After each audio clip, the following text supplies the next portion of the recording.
welcome to our latest video macro memo, and we'll cover a number of subjects. We'll talk about currency weakness, or perhaps more precisely, US dollar strength and the cascading effect that's had on other countries. We'll talk about some very acute problems in the United Kingdom. We'll discuss the war in Ukraine and some updates on that front. We'll take a look forward to China's National Congress, which is held in a couple of weeks, at least as we record this. And lastly, we'll just run our way through some of the more interesting and relevant economic data. Let's start, though, with the currency market. And so amid considerable financial market weakness, there have been big currency moves, and the euro has fallen below par with the dollar. That constitutes quite a significant depreciation over the last year. The British pound has also fallen sharply. It got fairly close to par with the dollar, didn't quite get there, but nevertheless is also much weaker.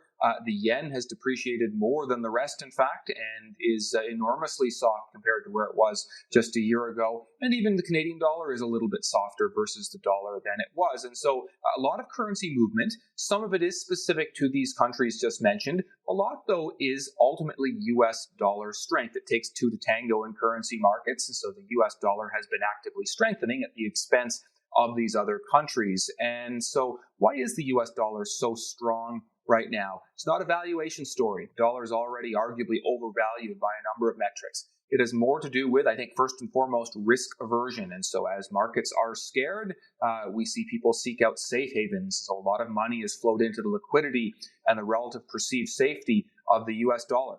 It's also fair to say that the interest rate story has favored the U.S. We've had a very hawkish Federal Reserve. There's been a lot of rate hiking there, plans for even more rate hiking, and at least initially there was more reluctance in places like Europe and especially in Japan to deliver significant monetary tightening. So investors like those higher interest rates they can obtain in the U.S. There's also arguably, at least so far, been a little bit of extra economic resilience in the U.S. And so we still see signs of softening in most countries, but the U.S. may be a little bit less than some of the other countries. And so that's been relatively attractive for currency speculators as well. Now, when a currency strengthens, it means that that country has lost some competitiveness. Its products then seem more expensive to the rest of the world. And so that is a real issue. Often it would be a central concern.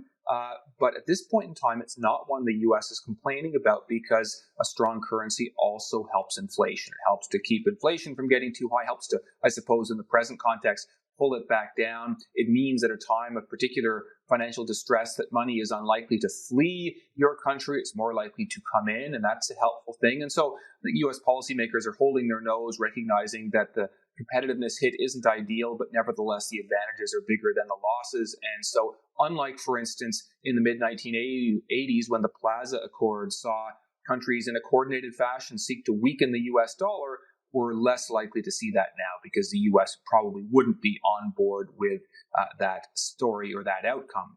Instead, we're seeing the weak currencies, we're seeing Europe and the UK and Japan and even China begin to intervene on their own in different ways to support their currencies. We've seen some stabilization in the currency market as a result of that. But in the meantime, these currencies are a lot softer than they were.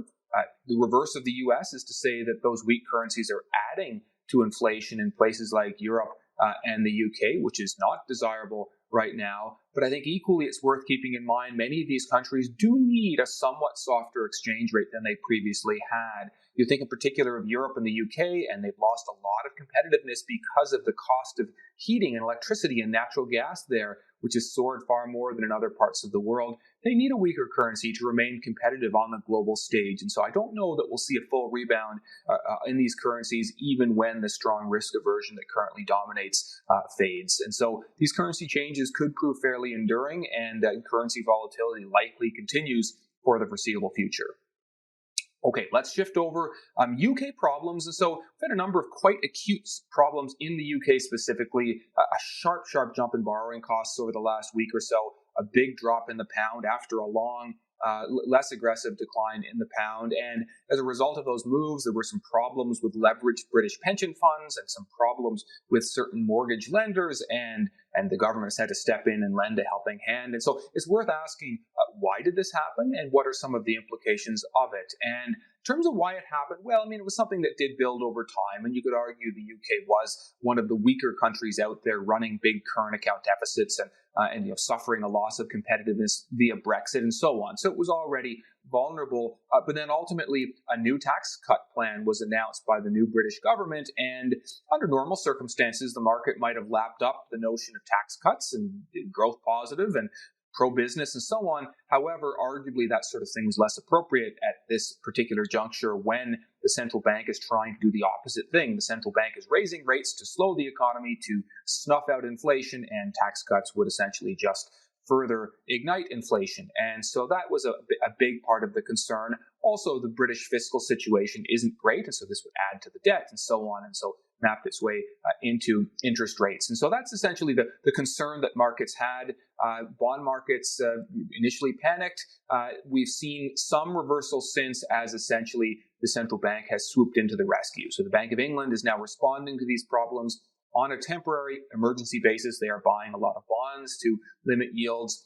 The government has canceled part of the tax cut, though they are pushing forward with the rest of it.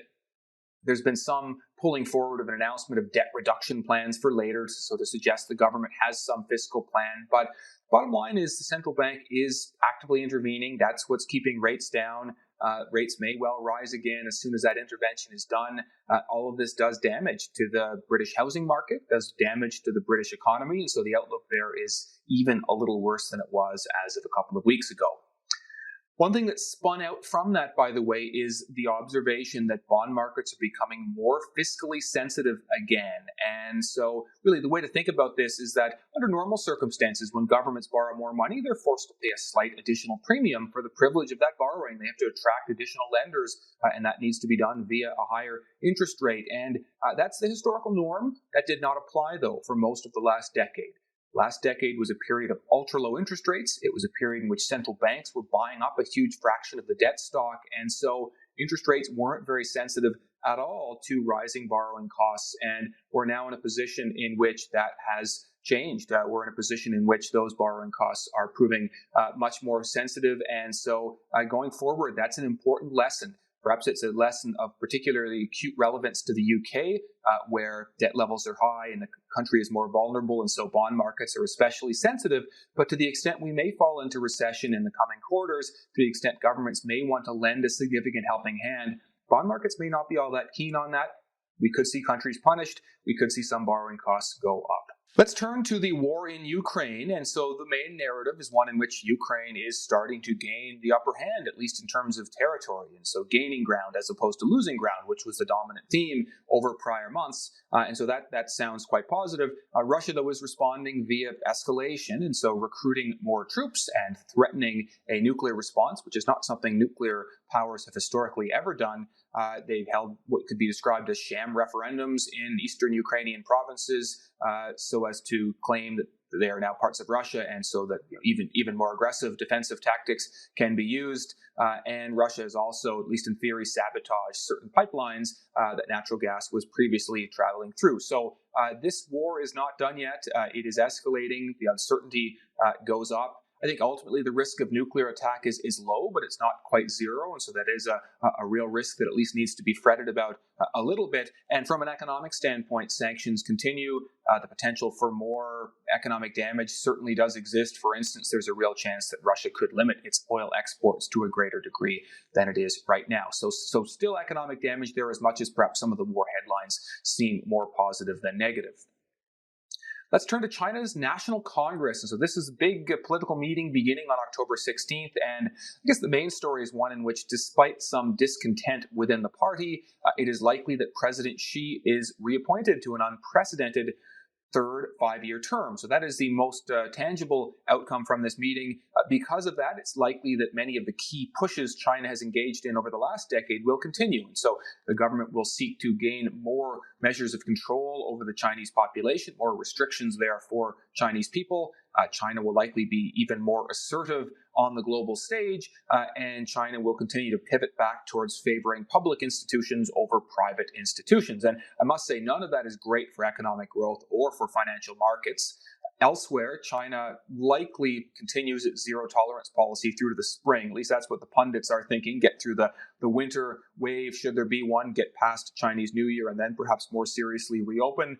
There are scenarios in which that happens sooner, but it seems more likely to be in the spring of next year. The property market should be in focus given recent problems. China could reintroduce a growth target. Some think it could be a 5.5% growth rate, though I do wonder if they may struggle to hit that kind of growth rate going forward.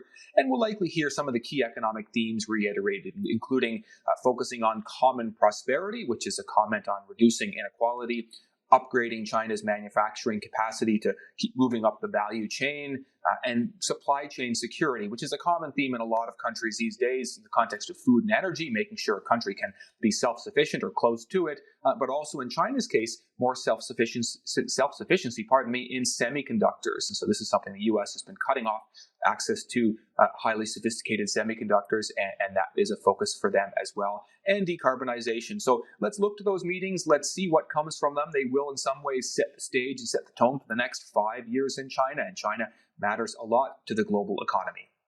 Let me finish with a few quick economic thoughts here. And so I would say the economic data is still coming in mixed. And so in a U.S. context, for instance, happy news out of weekly jobless claims, which continue to fall. And so suggesting the labor market in the U.S. is holding together quite nicely. Conversely, though, when we look at the very important ISM manufacturing index, we see that number plummeting. We see new orders and employment now consistent with outright declines in the future. We see a third quarter GDP print that might be only very barely positive. And so I would say we're getting some signs of a stalling economy, but it's not universal yet. And at a minimum, it doesn't seem to be a recession just yet, though we do think that's more likely than not. I think the other economic comment is just there have been a number of tragic hurricanes to work their way through the Caribbean and the U.S. and to some extent Canada. And so, of course, the greatest focus should be on the loss of life and the property damage and these sorts of things. And there are estimates of $40 to $70 billion of property damage in the U.S. and into the hundreds of millions in a Canadian context. There's also a temporary GDP hit. Companies can't operate when they are shut down or when there is no electricity and so on. And so there will be a very significant hit for Florida, fairly slight one, maybe a 0.3 percentage point hit in the third quarter to U.S. GDP. But the story with natural disasters is, and then you rebuild, and then the economy even moves a little faster than normal. And so I guess in the end, it doesn't really change the trajectory over the next year. It's an inherently temporary effect. And that's it for me. And so I hope you found this useful and interesting, and I wish you well with your investing. And please do consider tuning in again next time.